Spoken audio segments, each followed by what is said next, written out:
হয় অসম জাতীয়তাবাদী যুৱ ছাত্ৰ পৰিষদে ইতিমধ্যে বৃহৎ নদী বান্ধৰ বিৰুদ্ধে পুনৰ আমি কঠোৰতম আন্দোলনৰ কাৰ্যসূচী ল'বলৈ আমি বাধ্য হৈছোঁ।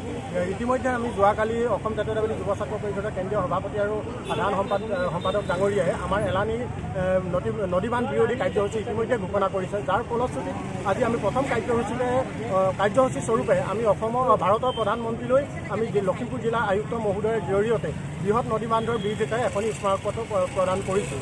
আৰু এই স্মাৰকপত্ৰখনৰ মূলতঃ আছে যে আমি অসম জাতীয়তাবাদী যুৱ ছাত্ৰ পৰিষদকে ধৰি অসমৰ বিভিন্ন অৰাজনৈতিক দল সংগঠনে পূৰ্বৰ পৰা বৃহৎ নদী বান্ধ বিৰোধিতা কৰি আহিছিলোঁ। আৰু আমাৰ আন্দোলনৰ প্ৰতি চৰকাৰে সহমৰ্মিতা প্ৰকাশ কৰি এখন ত্ৰিপাক্ষিক বৈঠকৰ আলোচনা কৰিছিলে। আৰু সেই ত্ৰিপাক্ষিক বৈঠকৰ আলোচনাৰ মৰ্মে তেখেতসকলে এখন আপোনাৰ বিশেষজ্ঞ সমিতি তেখেতসকলে নিজেই বনাই দিছিলে। কিন্তু অতি পৰিতাপৰ বিষয় এয়ে যে বৃহৎ তেখেতসকলে যিটো ত্ৰিপাক্ষিক বৈঠকৰ আয়োজন কৰিছিলে, সেই ত্ৰিপাক্ষিক বৈঠকৰ ফলশ্ৰুতিত যিখন বিশেষজ্ঞ সমিতি বনাইছিলে, সেই বিশেষজ্ঞ সমিতিয়ে যিসমূহ পৰামৰ্শ দিলে, সেই পৰামৰ্শসমূহ কোনো ধৰণৰ আজি পৰ্যন্ত ৰাজহুৱা নহ'ল, প্ৰথম কথা। আৰু দ্বিতীয় কথা, সেই ত্ৰিপাক্ষিক বৈঠকৰ জৰিয়তে বিশেষজ্ঞ সমিতিয়ে যি পৰামৰ্শ দিছিল, সেই পৰামৰ্শসমূহ চৰকাৰখনে আজি পৰ্যন্ত কিন্তু কোনো ধৰণৰ কাৰ্যকৰী কৰা নাই।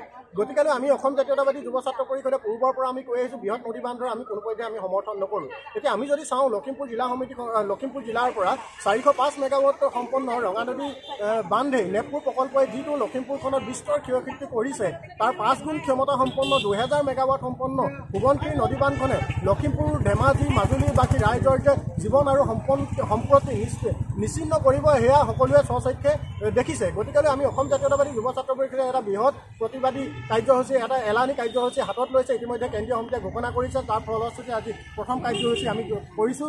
আগন্তুক দিনত আমাৰ অৱস্থান ধৰ্মঘট আছে আৰু গণ প্ৰতিবাদ কাৰ্যসূচী আছে গেৰুকামুখত। গতিকে আমি চৰকাৰক আজি এই কাৰ্যসূচীৰ জৰিয়তে আমি সকীয়াই দিছোঁ, সময় থাকোঁতে এতিয়াও কিন্তু নামনি সোৱণশিৰি জলবিদ্যুৎ প্ৰকল্পৰ উৎপাদনৰ কাম আপোনালোকে স্থগিত ৰাখক। আৰু দ্বিতীয়তে নামনি অংশৰ যিখিনি বসবাস কৰা ৰাইজ, সেই ৰাইজৰ জীৱন আৰু সম্পত্তি নিৰাপত্তা আৰু নিশ্চিত কৰিবৰ বাবে আপোনালোকক আমি অসম জাতীয়তাবাদী যুৱ ছাত্ৰ পৰিষদৰ পৰা সক্ৰিয় প্ৰদান কৰিছোঁ।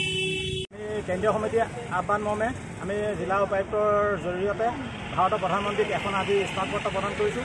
NSPCৰ কৰ্তৃপক্ষক আমি অসম জাতীয়তাবাদী যুৱ ছাত্ৰ পৰিষদে সকীয়াই দিব বিচাৰিছোঁ যে নামনি অংশৰ ৰাইজক যেতিয়ালৈকে নিৰাপত্তা নিদিয়ে তেতিয়ালৈকে NSPCৰ কাম বন্ধ ৰাখিব লাগিব।